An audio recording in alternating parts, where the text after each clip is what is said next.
Episode for a higher juicy news. Mema Obibia Akwaba. I had the latest hot Nkwa Enamede Bremo.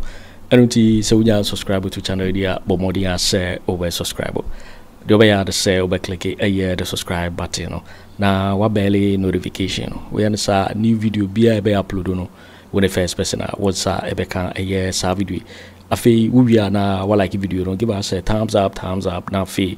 Share na ofoforo so na wenye bi enhwe na wo hu ensemo ekoso ewo Ghana memhado afi yebura ye ensemo ababeto yepono so mumayitie eye sankomo ya ababeto dwa sansemo ekoso mumayitie intie ekoso na menka se so here constitution na ye di djuma ewo krom ha are famously known as the 1992 constitution na demonstrations, protestations, remonstrations, and those are legitimate political tools, and I said democratic tools. We are dissatisfied with anything going on within the democratic sector. Me, I employ to register your displeasure. And the demonstration I've always maintained, say even if the cause is foolish, because it's democratically, you find saying endorsed tools people can employ within a democracy, allow people to demonstrate freely, because that is their constitutional right. More a source from the constitution, and that particular right must never be suppressed. So I was very happy when the IGP cleared them, and the who's Attorney General, so the state Babontin said they are free to go, and you come back to what we've been experiencing in the last 8 years. The president of the day, now President Akufo Addo, or by year popular in this country, the gentleman who rose to political prominence through demonstration,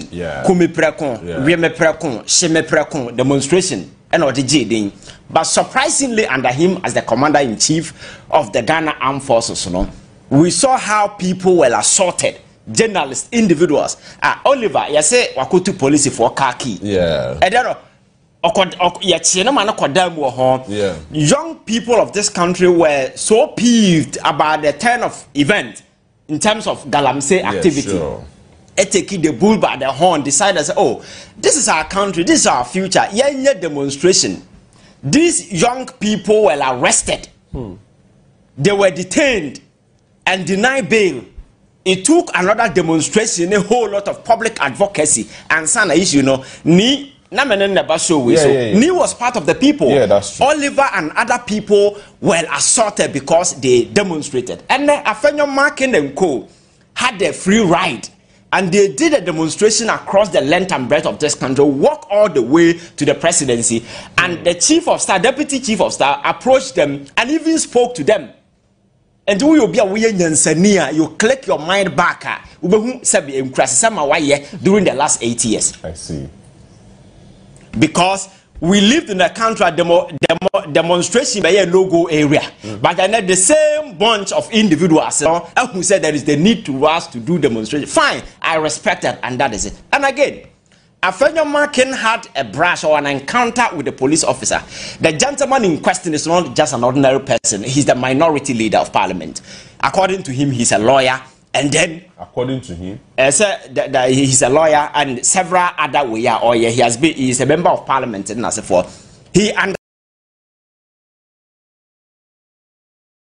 understands says the police initial police uniform that symbolizes the authority of the state. With the berets. You don't assault a police officer in a uniform. But in that video, we saw him in the past, not police if one demonstrators and as for by a neck or no as a leader.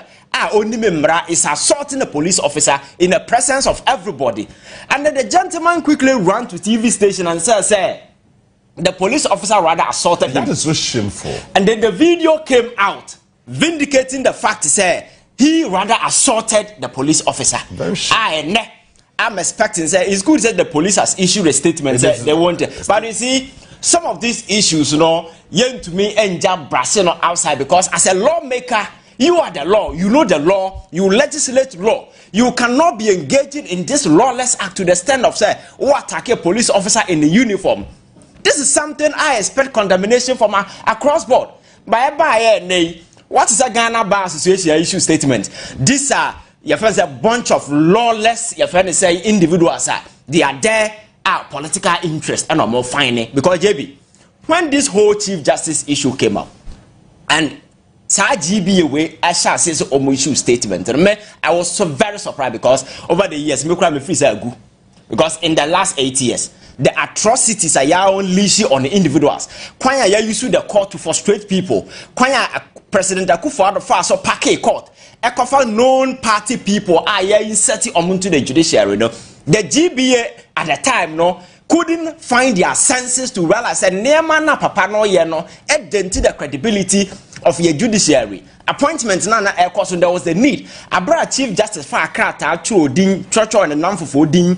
And the former President Akufo Addo said, "Oh, appoint you to the Supreme Court." No, GBA could not condemn those statements, and there are several other things. Air course, and suddenly, if somebody has submitted a petition to the president, and I say, "Oh, go through the same liar," suddenly this bunch of cowards are once again barking like dog in the public space. They want people to your friends respect them.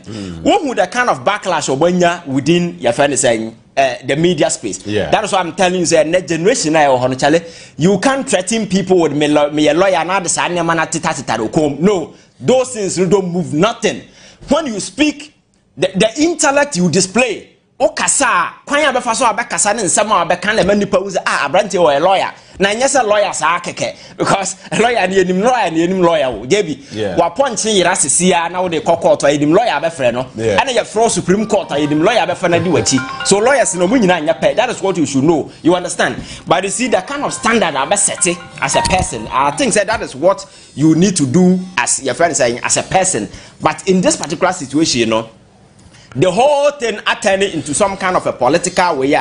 I say, and for me, that is very shameful.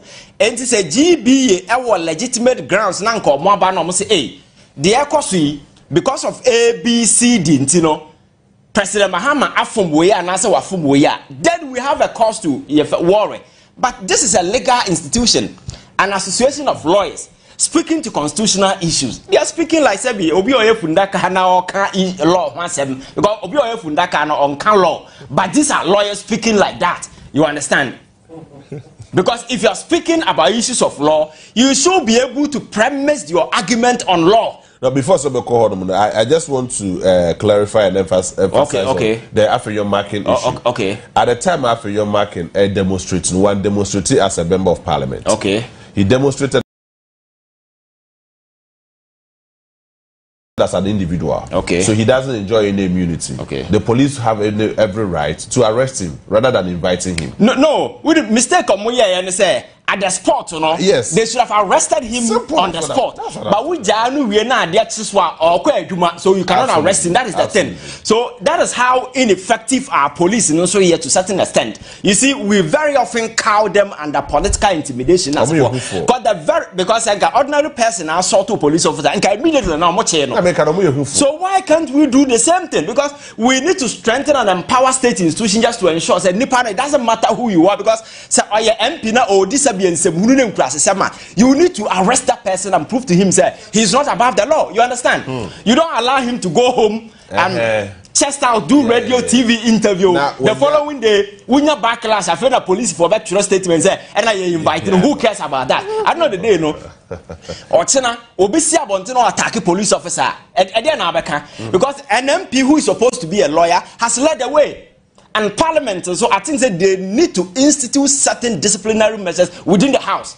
Because you see, your friend saying, as a group, a breedy, a trainee criminals, safe haven, breedy this kind of people. Because you see, over the years, Parliament say, oh, we are honorable people, but in recent times, the conduct and the behavior of some people within the house, are not only unparliamentary, but this very honorable. That is what I'm saying, is that most of them don't even deserve the prefix honorable. It's very shameful because say obiti parliament now engaging in some of these things, and you expect the general public to accord you the dignity and the respect you deserve. You are a joker, because when I see you, I will see you for who you are, not because you are MP. We MP until the end. Abraba with the MP and but if you get out there and engage yourself in this kind of lawless actor, I know the day, you know, like any ordinary petty criminal out there, we will see you as a petty criminal, not honorable. So Parliament need to take certain decisive measures to ensure say some of these things and in for they need to make sure say they clamp down on some of these things. Oliver, you say Oliver ko social media ko chro bibia fa, you find the saying Parliament, you have a privileges committee. Yeah, sure. Why a deserved privileges committee more than this gentleman? Saturday appointment committee and a more exactly by the same Parliament. And I'm saying, sir, Parliament are losing the moral authority and the moral clout to call anybody say you're disrespectful, because the house more or less is becoming like an avenue of contempt. Individuals no mugumna brabo mobono impugn the integrity of people out there. So you should not expect that people respect you for nema any way. And for me that is the problem. So the speaker, our responsibility on country parliamentarians say teteno na ye de sa nema no hunahuna amamfo na me ye MP makacha said ne Pontius Pilate no mo said that the no samba biema obi be so no kon ka kire na bro wodi nkwasasem what asem na make no tell people respect in you demand from people. You cannot threaten people and say me MP respect me. And that is why most of these lawyers are also losing their very essence, because in the past they can't be a lawyer, people are called them that sense of dignity, but in recent times some come on TV and they speak and the poverty of intellect they live in their wake. You've seen a couple of lawyers who sit on TV na omudia matem na no me hu say obide ya titi akotena TV so lawyer and na all turn home as oba. And these are people the GBA will not even find any reason to sanction these people. Say you belong to a very dignified association. As a member, you cannot misconduct yourself in this manner, and for that particular reason, we are sanctioning you or doing this. You allow all these things to go on. After Asambana go to the other side of the political party, and then all of a sudden the GBA comes in and issue a statement. And the statement is a funny one. It's not premised on anything sensible, because Sanka omutimi chire and say, oh, yeah, GBA. Yakom ranoma eda hono ya hu say the president Mahama ye ABC the wafom mra, and for that matter and the president should ye fen say on turn things around that. Then me ameti hay meba betena ha be defend say yes asema GBA can no credible because president Mahama fom mra, but these are lawyers who are supposed to be in the know so far as the law is concerned. Know better. Yes, but they are advertising sheer and raw emotions instead of arguing law. In some of these are emotional sentiments being expressed. Because none of them has been able to come on TV to tell us exactly what the president what be that? No one say emotional campaign, emotional sentiment in as for no mutugum saaka Kenyan be an association of 5,000 members. Now we know about 52 question them be no mo pass resolution. One kasa organization we a serious organization. But there is no serious organization have friend members up to 5,000. 52 never show up. A just organization and kasa no people no no. What lose your clout? What lose your essence? Because it is not an association of lawyers, a political movement that some people use for a certain parochial interest. And for me, that is what they are. That shouldn't be so. They contribute to the society. No, they are supposed to contribute to society. Listen, you know, if you go to other jurisdictions, do you know what people study law to advance the cause of society? Yes. In recent time, many of the politicians who are lawyers in our political space, you know what they do?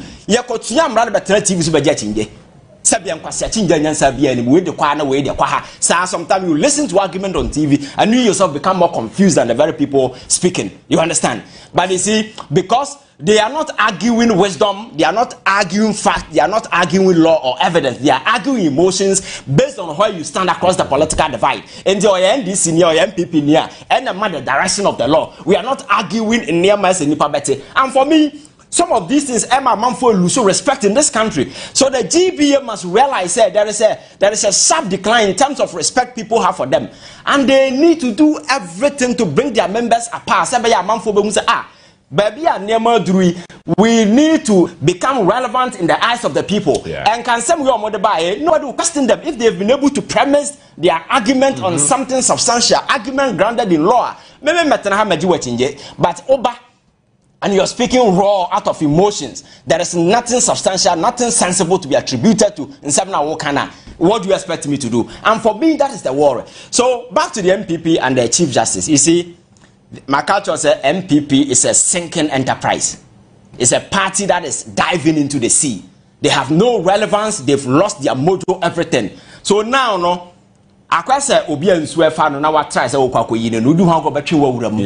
exactly what they are doing. They are on the fullest course. Anything be but this is a democratic right. That is why me start the argument. But you see, the question is, you are not demonstrating in the eyes of your friends saying some bunch of ignorant people, and let people are very much enlightened. Oh, yeah, demonstration. They want to know. I didn't know who demonstrated, and these are your facts. The fact is, somebody has submitted a petition to the president. The president has followed through, submitted same to Council of State. Council of State has reviewed the petition, and the conclusion is next step of the process now has to be activated, and that is exactly what the president has done. Somebody wake up and says the president did not breach constitutional procedures. The question is which procedure are breaching? Consider me. Then we rectify it. You are unable to single out a single breacher. Do you think people will take you serious?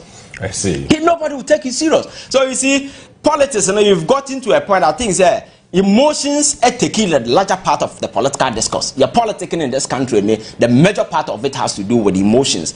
And emotions, so in this space, our the intellectual table, whenever you go to the intellectual table with emotions, you only expose yourself and tell people how gullible and weak-minded you are. Because at that table, there is no room for your friends emotions. The question is fact now what they about to substantiate your argument. I need your heaven.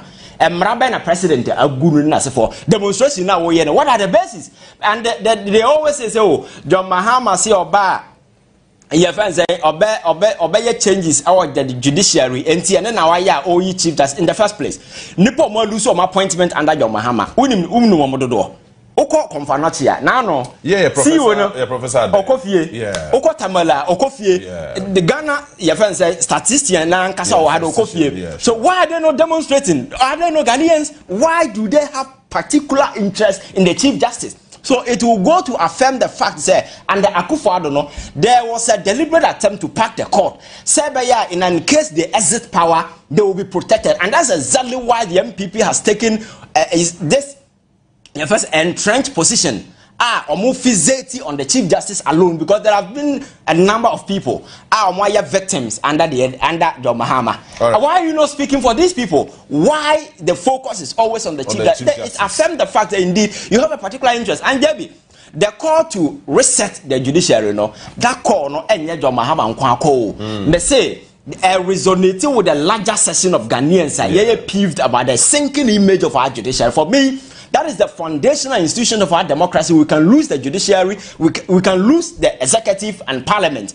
But one entity, very sacred, we cannot afford to do politics with it, is the judiciary. Right. And that is why Ghana are calling and say we need to sanitize this house just to make sure that it works for the people. Very well. When we say and then you are involved, there be a catch up politicians to say power is transit.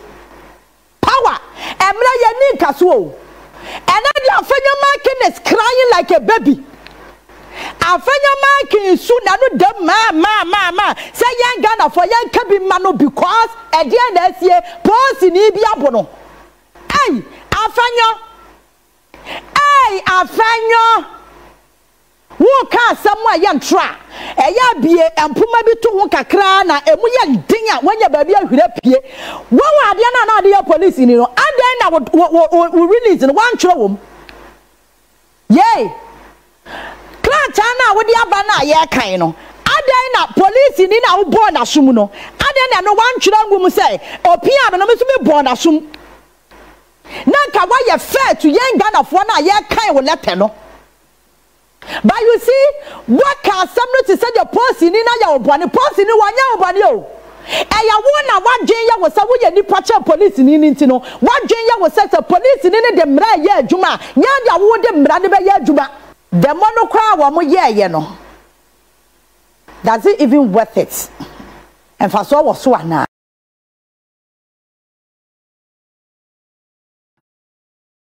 Because you say over the years, what can say constitution am Ghana ni bia ho kwan say or timia demonstration emre bi atwam ye say sa constitution kro na right na wode ama nkrofo no ye ka kire wo say ya ma mo nya demo si aba ma mo ya demo nso amo ekwan ya ye dem ba fo so kra no mani nka say demo no mo betimi aye biem ti mo ya ba ko a de de ba ya mo no mo kwa mo ma biem petition enra many micro minority so I'm on a year demonstration and now we have na call ya a branch executive national executive and the car who boom and I'm call demonstration no obi anko bi because obi anytime masa na ba hunu no obi ani abra wo ye adwuma ade a ehun hia na Ghana fo ye ni abra ne yakam no sa amra no ya hu sa ankrofo no enti say obi aso ani abra ye na adwuma very simple but me be ma video bi na magina so aka asema kire enra honorable Standogbe chief of deputy chief of staff. Wamuna or receive Ghana Police Service issue statements mekanya maw. Honorable Afenyo Markin mini micro minority leader or also issue statement now. Ya na dem wadaje pa o. Mekan ni nyina maw. Na mekan statement ni ma wo wi a. Na me the video na kirew. Na ye wi a ye nyina ye Ghana for se ye see ye kan okra dia. Ye nyina ye video na ya judge. Mesa ma another video ni de aye compare and contrast wa ha no pay. Ni ya say sa 2 videos no. Afa dia oman na ye wo mu no. Enipa bi madwen ya wo mo se nya wo mo dia and it shouldn't be anybody. Because they think said they are so important than any Ghanaian our Ghana ha. Estimate ma Ghana Police Service for statement na answer yanko ya nim quick one. Yanka ya no tem ye wi ane ade Afenyo Markin ono so ne de na ode wa issue no yemfa eno so enka ho ne yen contentem me wi ana afa ya de videos no de atoa so amount police service the Awamacho police invite Honorable Alexander Afenyo Markin to assist investigation into viral demonstration video. Police Service for Kenny. The Ghana Police Service has reviewed several video footages on an alleged assault on a police officer, Honorable Alexander Afenyo Markin, during the just ended demonstration. Following the review, the service has written to the Right Honorable Speaker of Parliament requesting the release of Honorable Alexander Afenyo Markin to assist ongoing investigations into the alleged incident. The officer in question will also be assisting the investigations. Wey Ghana Police Service krata wamo ede eba abonten. Office of the Minority Leader, ni statement no de baye no. Mekai just 1, 2, 3, 4, the first 5 paragraphs and the amount. Na fe di aka no. Me de to so a wa betimi akan e wo fie. Where incident at Parliament House during the Save the Judiciary demonstration. Maybe emuna metimi aka ni am wa hu de wom. I write to strongly condemn the reprehensible and disgraceful acts of violence perpetrated against me by a uniformed police officer, Constable Forson, at the entrance of Parliament House during today's peaceful and highly successful Save the Judiciary demonstration. As the leader of the demonstration, I led the protesters together with the leadership of the other political parties to Parliament, one of the designated stops on our route to formally present our petition earlier.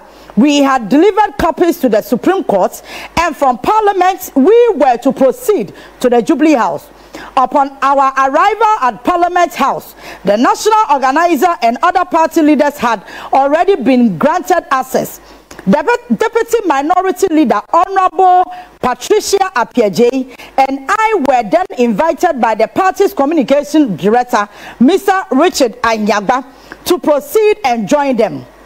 As I approached the barricade, without any provocation, A uniformed police officer stationed behind the barricade, Constable Forson, a tall, fair, heavily built officer, deliberately strike the left side of my chest with the full force of his right palm, directly near my heart. The impact of the hit versed me, and I was visibly shaking and short of breath. In that moment, I spontaneously protested his conduct, asking why he would seek to harm me. The inspector who was facilitating my access, along with other officers, quickly intervened and assisted me into the restricted area, where I had to lean against the wall at the entrance of Parliament House to prevent myself from collapsing. A national service personnel from Parliament, whom I know, approached and offered me water. 2 CID officers from Parliament also came to check on me and assisted me to a nearby security restroom, where I lay down on a bench to stabilize. Pacho other one akano. Yade ato so ntubetimi akan. But statement where ya Honorable Alexander Afenyo Markin Cries, there's last line of last paragraph na me kan ma wo no. Me pacho me pase ya hwa ade bi wo ho. Or say a national service personnel from Parliament wa moni pakuro din, whom I know approached and offered me water.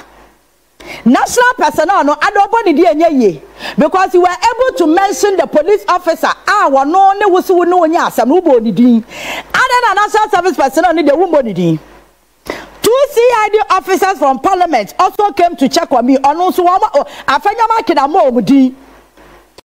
Etia bia no wachichira gu na bosuo mu okwa police for no asanim na bia abobo bia chira police for investigation.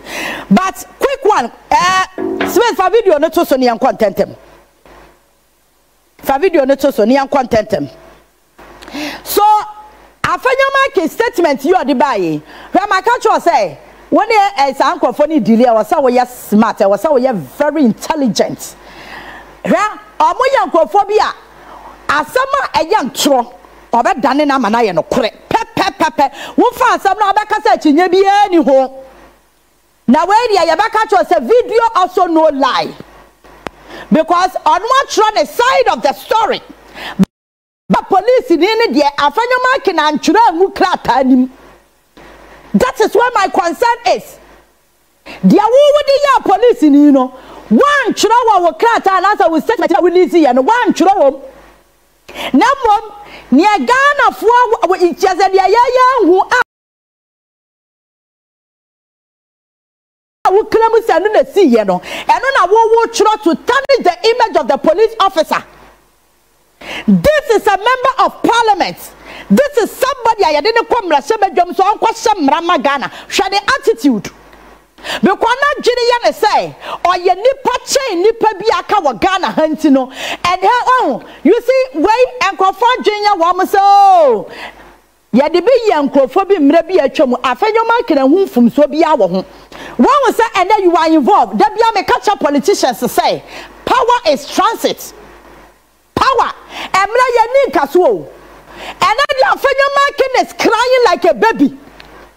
Afenyo Markin soon no dem ma say young Ghana for young kabi mano because at the end of this year post ni bi abono. Hey Afenyo wo ka samwa yan tra eya bie empuma bi to ho kakra na emu ye din a wanya ba bi ahwira pie wo ade na ade police ni no adan na wo release no wan tro wom yey klata na wo di aba na ye kan no adan na police ni na wo bo na sum no adan na no wan tro ngum say opia no me so me bo na sum na ka wa ye fair to young Ghana for na ye kan wo letter no. But you see, what can somebody say the policy ni na ya obani policy ni wanya obani o. Eya wona wa dwenya wo sa wo ye nipa cha police ni ntino. Wa dwenya wo say the police ni de mra ye adwuma. Nya dia wo de mra de be ye adwuma. Because demonstration bi akoso wo Ghana. ya wan krofo a wo mo ne ya mo kwan e mo wura baabi ekọ present petition any padodo say na mo agree on some do parliament ho a wo mo enwura mo for petition no kwa wo na wo minority leader no if the agreement was for you to also join eya den na anyagba mbom e na wura mo no mbom na efre wo men can say police in any boa or you're right. But me person what here say wo so police in no accept that fact. One will say ya de ye na ya anya wo ja ye nya wo fire. One will say ya Afenyo Markin ni abra na waji agire mu awase de asie na bi nsi da. Hey, ebi asi bebre o. Ebiasi bebre na so samra no na Afenyo Markin wa power nti se nipa na ye de sa de ni din no osuma Afenyo Markin sees nothing wrong with it. Stop galam say demonstration na ekoso no Ghana for no bokoye sa demonstration na police for chi wo mo yade wa bokọ transit yade wa mo ni nam police stations ahodo mu ni yade bi ni nam nsawam ni yade bi no ni nam ha san akayaka de na yade ye Ghana for no samra no na Afenyo Markin wa power enti wa hunfum so bia wo ho Ghana for ye dede se ekwan ya police for de sa Ghana for ne fa so no Afenyo Markin na ma me kasa o wa me dede. That's the reason why I'm catch say enkofo we ye hypocrite. Yaka wo bi oye nya atwoma ho a leadership of the New Patriotic Party omo ye nya atwom members ni bi wo ho no ma wo mo akaza hu se de wo mo panyifo na ye no ensem hunu aje so bi a wa blinding na adwen sa me de me party be ye bi am soso na ka hwe de ade Afenyo Markin de ye post ni ochiro ne letter ni kama de ba say yan Ghana for yan kan no wan chiro nchu letter ni mu se ono so punch police ni nanim akama na hu ena obo amakoma ena be kwa da baabi se na be ya me collapse Afenyo asemi bu ho ya dabraka na o ka se we na be ka no na be ma Ghana fire Masa ye ni bra bri wo krom ha no se wuni ma ho e ka ho fa ye ni agro ye ni abre papa na enra time amoko presenting petition no e de Emma Standogbe no me pa cho BBC ye play me that video pa cho Smith fa that video no to so ne contentem BBC wo ho Standogbe responding to petition no ma presenting no minim ne anti Afenyo Markin na ne buafuo be a sound on ye nyina ye ntie bi sound language is very respectful and decent and expresses our views because we know we are very important. We hope we shall receive the needed support. And the Chief Justice to go back to our office and do it well. Thank you so much. Thank you.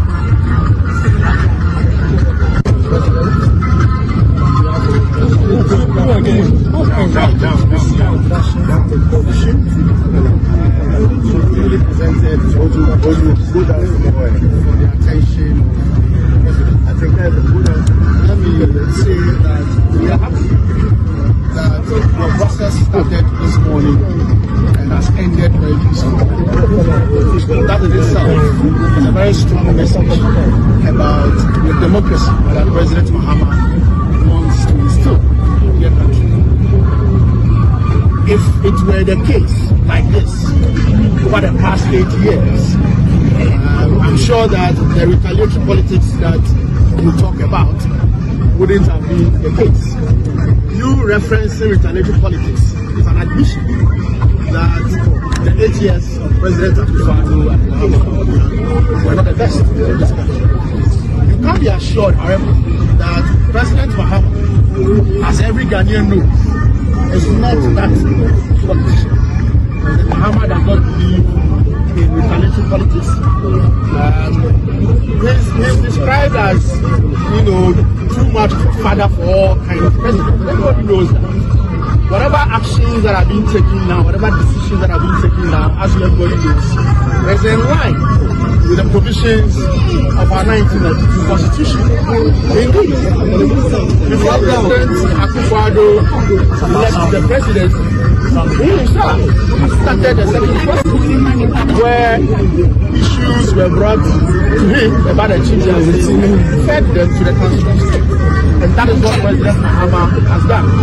It is not about retaliating on something that was done by the previous administration against President Mahama or the NPP. So the process that is ongoing is constitutional, and I do believe that if the committee that has been set, it will complete its work. Whatever decisions that they make, just as the Council of State's advice to the President was binding on him, it will be binding on him. I can assure you, and the people of Ghana, that and Afenyo Markin Cries say stand up response no the man as want to know ase. Na oh many wo kran ka so be what ti ase say. We response now no stand up de ma na e cha petition no wa respond o. We won hia se ade kwatete president you or the president oni adaje because enra wow you see these people are good at shifting attention. Makacho said there are so many scandals. Na me no asano me kan mekanma kai Ghana for say scandal bi she baby because you see sadia we ya wo ye no entibi ma ye remfi ECG container na anya tabanya tu no eno me sho honorable Afenyo Markin demonstration ya say ana nia bracha sa wo say ya kan adubu ahen na ono de wo man Ghana wadi ye sika agro atopre obi a yama wadwuma se yama oman sika wasa ekọ abanya account mu no wo wo de personal account gisa sika no wo wi a wo sama wo ho contract na wo divert sika wa abanya account mu na de akọ wo private account mu sansabwe eno onobu Afenyo Markin ni abri defend say ekwan a ye de adubu ahefa so wo court no na ne nye ho and that's the reason why all qualify for the save the judiciary na just no dia mu ye no mama na ba be si super pepper say ka Chief Justice Gertrude Torkonoo wo ho a enka e bia atantre ni bia wo se ekoso no enya dia be koso because say wadwa ubu ofu se adenti ena obi o se dan papa ne de ne nkwa be se 20 something years asum wo man etu wa sum wo man no 20 something years a unim say yakra ne ama no opportunity Ghana ni ban wanya sa opportunity na adubu ahinu wanya bi no Ghana for no MPP for no ko omudi machi no omoye chobo no emududu asa na mo am appointment yete sa adubu ahin wasa de sa na appointment no onya ye na sa wia wo man no ni ye kan wasam as save the judiciary because ekwanya ye de papa ne nam so wo court no wani nye ho Afenyo and you see ama develop tactics bi. And it's one mom for nyina dani asam no cheso mu si asam ni tirase eti fitianra wutie MPP for nyina mo so police ni no na di kan bo Afenyo Markin deliberate o wama sheda oma yo ma dwen say mayema asam no kwade maka twosam kofo say wansuro wo mo ahu wunyini che si akasa obi otimi din tro pa nkofo we wo mo ye champions obetimi adin tro ma wo gina ho a wadwen be yo say ye nokre na ka ye no ne say na amen say obi a wabọ micro no ni ade nipa na ekokoto a ekwan asam ne wokoto wo say wo problem with it chesena say wan kasa kra no wusuro say bia wo so dia wo ye ne ado be kokoto nti wow the whole thing doesn't make sense so it doesn't even add up. Adana ECG container na Afenyo Markin one can once mbiem. There are so many questions that we need to ask. And now omo sheda and it's a demonstration full way ever the whole Ghana attention. Meanwhile, and now no President Mahama ya dear BC da. And now be follow Jubilee House. Proceedings be who say one more President Mahama can say we are my point here by 31st March. I was say what declare was it. One more man, you know, what you have 4 months salary. This is something the BC that Akufo Addo will never do it. Bawumia will never do it. And na one more by close of ene so one file by close of today were you ready wo president Baina Obera the political party members are one more appointment and no one can ask them natural and you see idea where you are the papa air so Afenyo Markin him say Ghana for no to some na Ebama MPP now that keep fit club on Afenyo Adam crown kuo enti ma yenya bibia ebe shift Ghana for nyina attention to us ni akasa bibia nsi wa Ghana o hwinsi me pesa Afenyo market ya sese hwinsi wa Ghana sa de na enu amoye no hwinsi wo kuanim omban no we are so on course one will say the dollar eba from one will say the petrol bo aba from Enyema e was a customer young Ghana for ya ho toye no enya mo demonstration ni ya kan say keep fit na mo kwa no enya no na hia yen na masa shada achechire ntro e de ahyem nkrofo anum se wo mo kwa kasa police ni na di ka bo na wo police ni ya wo gina ho ya na nya ntro na wo pese wo digu police ni ne so a video no lie video no wa ho ye nyina ye nim say na obi a police ni bo wo ma wakoma wuntimi nya wo hore you have the energy to even stand there and argue with the police officer after punching him. Gabby Ogana for ya analyze bibi o mo for sa video ne bra Afenyo Markin so police ni no na di ka bo no e ma cha say nye ni pon na be mu anko collapse ye. But the same Afenyo Markin no enya energy at the spot. Ejina honi person ni no eyiyi ano adabraka. Who did try? Eya de biempoma to ho. Obi a ya bona na koma etie. Ankofo abechi no di na kwakwa gira bronsan ho. Ama national service personnel abra ni nsu amna nom. Ama 2 CID officers abefa na kwa restroom. Me ba cho de gina ho no.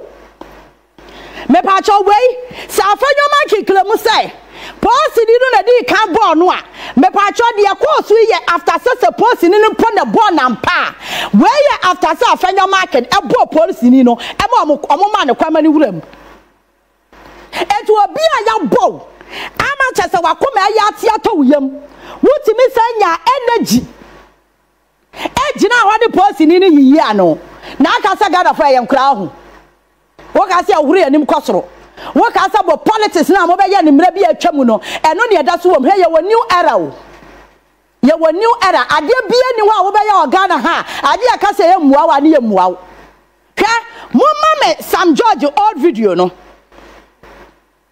Yet not Ghana. I'm a vigilante. Me pacho work on the new person you. Now, Fadia no crash as well vigilante. Vigilante shall member of parliament and in Bonashun. Why are vigilante? Why are vigilante? Why are MPP vigilante? Invisible forces. On your person, one team here. Look at it. Sitting member of parliament, Honorable Sam George. Wait, and your person, why vigilante? The so-called national security. I almost say invisible forces for Edward Mukogumuno. And you sitting member of parliament, one more year, Sam George. Sad time, no, Afenyo Markin who from Swabia was sad year. Nipa no this unqua semono. Yet a short committee will chrome her. I could see sign. Recommendation, I'm the bias and Casanqua for the young Chiwamasono, Mebacha Chiwamaswana.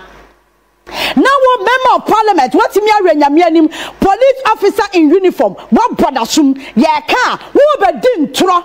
Abekasa posi ni na di ka bo ema wakoma ya wo ya na nyanya me kura ni di pe be mu aka collapse ye ba wonya energy any posi ni gina ho to bi mane no obi ani ya bo wakoma ya tia to awu collapse no wonya energy gina ho any posi ni yiyi ano enti exit after so ni posi ni no yiyi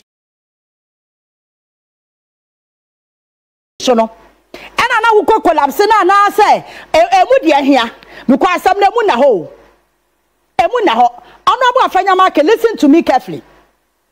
Sir, attention now, I'm shift on the you know why? You see your containers in there, true no. Yes, a be any. Yant no, Mamu me for your sick and craniema. Emma Kwabrane and Kwashe baby said container no, any cables was a why no. So who you? So we do a container, 40 feet container. And you no man too. Mudi adia bi etu wo mo era bia ya adia ni ntaban. Excavator si we eni ntaban ba mo time etu yi. Ena mo time photo filter containers enu so tu. Me pa cha hwe niamo ya no ma ye refi ECG containers etu afa wiem. Niamo ya no Emma ye refi national service and samanfo a wo mo gi pay na atiasefo anyi pay na kwam de wo mo na national service fo wo mo issue statement adechi ade asa nyina na mo de nkrata ba mo tua ye ka o sa na samanfo bi hye baabi e gi atiasefo sikadi eti sa national service scandal no ye rent mi fi sa de we Emma ye refi ye be hodo attorney general kwesi sa ade no obe prosecute. And if that's the reason why I'm a near bra, the judiciary, or be a judiciary on the DSC or on any saving. Problem now, Hono, and only saving now, Kwabantino Kobi Sagana for. Kwajomna Kobi Saya Mammy or Moton Yama. One TV now, Mamma, when your mother's or Moti Jomuton at the end, and said, Wamagino for more, or more Jane Papa. One more J pass, a whoop from the Yansa will come her. A young mammy was ready for. Because the war torn in your man said, or Kikanya Mabum, and no cry a massive moi. And to Mamma Yamadian say, more ya, dear Biama Ghana phone will say, or BBNCO.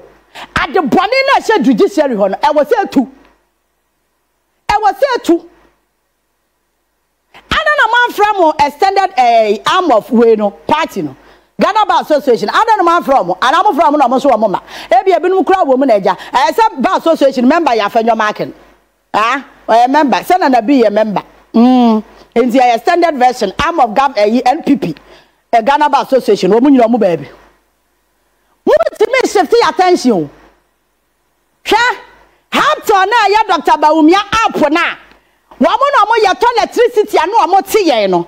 Ye run few, ye kaipa.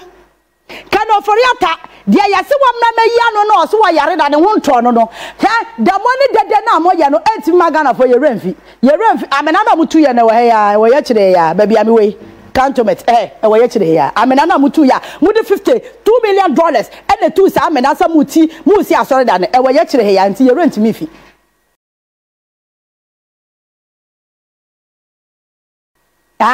Sky today na nam wiem amusimu di $2 million ekoye visibility studies no ye rent me feel dia mo ye ni rent me divert your attention da I'm telling you enti me o and Anno pay would you see all the TV stations not see all the radio stations I dem no number discuss by me maka we awie me nya ho nka biem because me be discuss enyama papa ebe ma Ghana ni ho atono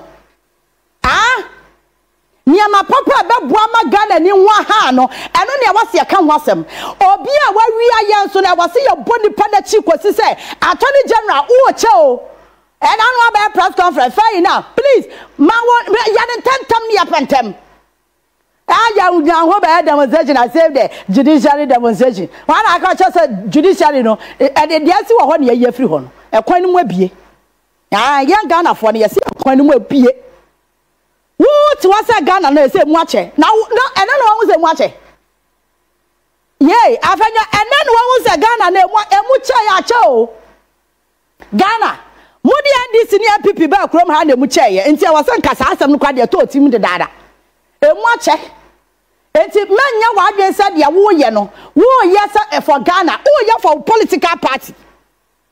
That's it, you are doing that for your political party and your selfish interest. Not in the interest of the nation. Domlevo de no or ye Togo ni meboa. Charlotte as I know a Burkina Bay meboa. High court judges na Akufo Addo pam wo mo no. Me ba cha no me Togolese. No mo nya Ghana fo. Etu wo no nya 1992 constitution no ene didi wo mo. Shaje boss na Rami Loretta na President Mahama e pam no. Sama me no appointing no. John Mahama Sammy no ya president no. Ankofo bi petition no fa maame no. Ne niama bi oya wo shrage no. President Mahama ema omode fa process na hu nya so pam maame no. Wan kasa NDC ne appointing shrage boss no. Opamo no. So why is Afenyo Markin Cries? The same 1992 constitution na momudi ye adwuma no. Say the same constitution na mo fight here na say eno kwa na ma ye hu say mo agenda and na ma yehu say mo de Chief Justice Gertrude Torkonoo etena ho purposely for something. Sanaka sa asem no kwa ni ya adwene mu a mama na ba ya adwene because of money ye ene mo kasa bi ya mo ka. Hwa eniema akoso okuro mu na dɔɔso. Afenyo Markin e agenda was shut that person was diverting Ghana for attention every scandals corrupt deals e course. One said the anwa na ni abra na edubu ahiasam no na wo ka wanu dam. Amebo sa video na ma then you see listen to her. Afenyo Markin onyo obi odwen Ghana ho. Odwen ono ne ho. Ni ye nyina akyerɛ sɛ odwen wono ne ho. Even NPP no cry na ni abre no enya party no odwen ho. Odwen ono ni interest. If you don't know yo, it is for winning a somewhere about beto. Yepuno so make out say wunya subscribe to channel idea, but more than say obe subscribe. Now fee, well like if video don't give us a thumbs up. Now fee share my waffle for so now when you be here now somewhere cause Ghana memoir. Also wait me otchere wadring afire and some way you know comment box in mobeti mingabi in my next video. Thanks for watching. Like and share the video. You can also drop your comment. Please don't forget to subscribe. Click on the bell to turn on the notification.